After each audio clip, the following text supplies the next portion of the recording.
بھی یہ ایکسرسائز کر رہے ہیں اور جو ڈیپورٹیشن کے لیے پنجاب کو وفاق کی جانب سے جمعے اور ہفتے کے 2 دن دیے گئے ہیں، اسی طرح مختلف صوبوں کو مختلف دن دیے گئے ہیں جن میں وہ اپنے صوبوں سے حراست میں لیے گئے غیر قانونی لوگوں کو، افراد کو علیحدہ علیحدہ دن ڈیپورٹ کریں گے۔ اور پنجاب کی کابینہ نے ڈیپورٹیشن پلان کی جو اس کا آپریشنل پلان ہے اس کی منظوری دے دی ہے، اور جو بھی صوبہ ان لوگوں کو ڈیپورٹ کر رہا ہوگا، ٹرانسپورٹیشن جو ہے ان غیر ملکیوں کی بورڈنگ اور لاڈجنگ وہ اس کی ذمہ داری ہوگی۔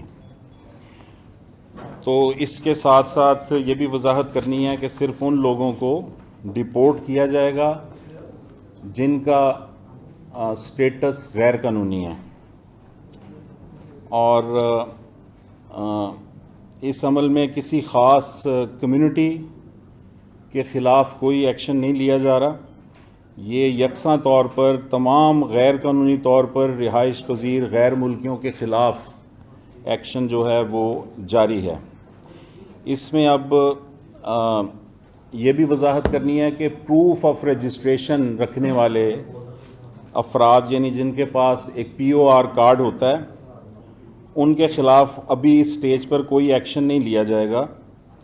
اور یہ بھی بتانا مقصود ہے کہ پاکستان نے ہمیشہ سے ذمہ دار ریاست کی طرح مہاجرین کی میزبانی کی ہے، اور یہ سلسلہ آئندہ بھی جاری رہے گا۔ لیکن جیسا کہ آپ سب جانتے ہیں کہ دنیا کے کسی بھی ملک میں کوئی بھی بندہ غیر قانونی طور پر جب داخل ہوتا ہے یا وہاں پر وہ غیر قانونی دستاویزات کے بغیر اس کا سٹیٹس غیر قانونی ہوتا ہے تو اس کو ڈیپورٹ کیا جاتا ہے۔ اس لیے اس میں کوئی انوکھی بات نہیں ہے، اور پاکستان میں بھی جو انٹرنیشنل قوانین ہیں ان کا اطلاق ہوتا ہے، اور ڈاکومنٹس نہ رکھنے والے غیر ملکیوں کو ڈیپورٹ کیا جائے گا۔ اس کے علاوہ یہ بھی بتاتا چلوں کہ 31 اکتوبر کے بعد بھی رضاکارانہ طور پر جو بھی غیر ملکی واپس جانا چاہے اپنی فیملی کے ساتھ، اس کو جانے کی اجازت ہوگی۔ اور ایسا نہیں ہے کہ 1 نومبر سے ایسے لوگوں کو روکا جائے گا کہ اب آپ نہیں جا سکتے، یعنی جو جانا چاہے گا اس دوران اور اس کے بعد بھی اس کو رضاکارانہ طور پر جانے کی اجازت ہوگی۔ لیکن جو لوگ غیر ملکی غیر قانونی طور پر پاکستان میں مقیم ہیں اور وہ پکڑے جاتے ہیں، ان کو ڈیپورٹ کیا جائے گا، پھر ان کے پاس رضاکارانہ طور پر واپسی کا جو آپشن ہے وہ ختم ہو جاتا ہے۔ اور پہلے مرحلے میں ان لوگوں کے خلاف کارروائی ہو رہی ہے جن کے پاس کوئی ڈاکومنٹ نہیں ہے، اور اس کے بعد جیسا میں نے آپ کو بتایا انہیں ہولڈنگ ایریاز میں رکھا جائے گا جو پنجاب میں مختلف مقامات پر بنائے گئے ہیں۔ عارضی کیمپس ہوں گے یہ، جن میں خواتین اور بچوں کو احترام کے ساتھ علیحدہ رکھا جائے گا، بیماروں کا خیال رکھا جائے گا، اور جو بھی شخص واپس جانا چاہے اس کو اپنے ساتھ 50,000 روپے پاکستانی کرنسی جو ہے وہ لے جانے کی اجازت ہوگی۔ یہ بھی بتانا ضروری ہے کہ پاکستان میں 1 نومبر سے یعنی 31 اکتوبر کے بعد اگر کوئی پاکستانی شہری کسی غیر ملکی کو پناہ دینے میں ملوث پایا گیا، یا اس نے اس کو کرائے کا گھر دے رکھا ہے، یا وہ اس کے ساتھ کاروبار کر رہا ہے، تو اس کے خلاف جو ہے وہ سخت کارروائی ہوگی۔ اور غیر قانونی شناختی کارڈ اور جعلی رہائش کے پاکستانی شہریت کے کاغذات رکھنے والے بھی بڑی تعداد میں سامنے آ رہے ہیں، ان کے خلاف بھی کارروائی کا آغاز ہو چکا ہے۔ اور بڑا مسئلہ یہ ہے کہ غیر قانونی طور پر پاکستان میں مقیم جو غیر ملکی ہیں وہ ہر طرح کی سہولیات حاصل کر رہے ہیں، لیکن ٹیکس نہیں دیتے۔ ان میں سے کئی جو ہیں وہ غیر قانونی کاموں میں ملوث ہیں. پچھلی پریس کانفرنس میں نے آپ کو بتایا تھا کہ اس برس جو 24 سوئسائڈ بومبنگز پاکستان کے مختلف علاقوں میں ہوئی ہیں ان میں 14 بومبنگز میں افغان نیشنلز جو تھے وہ سوئسائڈ بامبرز تھے. تو یہ اب آپریشنل پلان بھی تیار ہے اور اب سے چند روز بعد یہ کارروائی جو ہے یہ فل ایکشن میں آ جائے گی.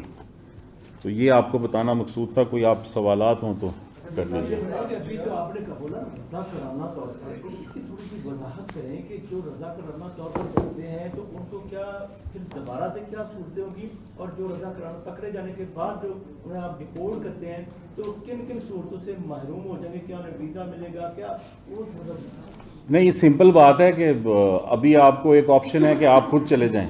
جو نہیں جا رہا وہ پکڑا جائے گا. ٹھیک ہے نا جی. دونوں پر ڈپورٹ ہو گئے؟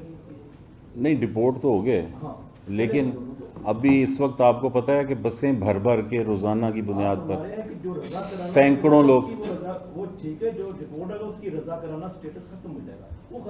وہ پھر جب ہم پکڑ کے بھیجتے ہیں تو پھر وہ ہر طرح کے ریکٹ میں اس طرح آئے گا کہ اس کے خلاف جو ہے بلیک لسٹ ہو جائے گا. اس کا نام جو ہے وہ ایسی لسٹ میں آ جائے گا جس میں ہم اگلی جو گورنمنٹ ہے جس بھی ملک کی ہوگی اس کو بھی ان کے نام دے دیے جائیں گے اور اس کے لیے پھر زیادہ مشکلات ہوں گی.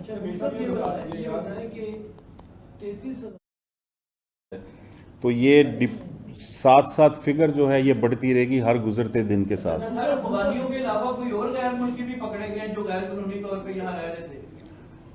دیکھیں جو بھی جس بھی ملک سے تعلق رکھنے والے ہیں اب ہم کسی کی بھی شناخت جو ہے وہ ظاہر نہیں کر رہے. وہ پھر ایک خاص الزام لگنا شروع ہو جاتا ہے. آپ نے کہا کہ 50,000 روپے تک کی اپنی مالیت کی پراپرٹی یہاں سے لے کے جا سکتا ہے. پراپرٹی نہیں، کرنسی لے کے جا سکتے ہیں. اس کی بنیادی وجہ یہ ہے جن لوگوں نے یہاں مارکیٹیں بنائی، دکانیں بنائی، ان کے پاس لیگل ڈاکومنٹس نہیں تھے بے شمار. بس وہ پھر چھوڑ کے جائیں گے. 50,000 روپیہ کیش وہ لے جا سکتے ہیں. وہ بھی اس لیے کہ وہاں انہوں نے جب جانا ہے تو ظاہر ہے کہ انہوں نے اب کچھ سیٹل اپنے آپ کو کرنا ہے. پراپرٹیز بھاگ سرکار ضبط ہوں گی یا ان کو کس طرح ڈسپوز آف کیا جائے گا؟ نمبر 1. اسی میں یہ ایڈ کروں گا کہ جو لوگ سہولت کار ہوں گے ان کے خلاف اینٹی ٹیررسٹ ایکٹ کے تحت کارروائی ہوگی یا قانون کے تحت کارروائی ہوگی؟ نہیں، اینٹی ٹیررسٹ ایکٹ نہیں ہے. جو قانون ہے غیر ملکی غیر قانونی طور پر مقیم ان کو پناہ دینے والے کے لیے جو سزا ہے وہی اس کو دی جائے گی. گزارش یہ ہے 2 مہینے پہلے فیڈرل گورنمنٹ کی طرف سے ایک تجویز آئی تھی کہ جو افغان نیشنل ہے ان کو پاکستان میں پراپرٹی خریدنے کی اجازت دی جائے. اس کے لیے کمیٹی تھی، اس میں آپ بھی شامل تھے. سوال یہ ہے کہ وہ ریجیکٹ ہو گئی تھی تجویز. وہ آپ نے پنجاب میں ریجیکٹ کی تھی. میں پنجاب کی حد تک جواب دے ہوں، باقیوں کا ہم جواب دیں گے. سوال تو سنیں، جب وہ فیڈرل گورنمنٹ جو ہے وہ افغانیوں کو زمین اور جائیداد خریدنے کی اجازت دینے کے حق میں تھی، اچانک ان کو نکالنے کا فیصلہ کیوں ہوا؟ یہ تو آپ فیڈرل گورنمنٹ سے پوچھیں گے نا. میں تو پنجاب کی حد تک بتا رہا ہوں. میر صاحب گزارش یہ ہے کہ اب آپ جو غیر ملکی انہیں نکال رہے ہیں ہمارے فیڈرل کی طرف سے بھی ایک منٹ محصورین پاکستان جو بنگلہ دیش میں ہیں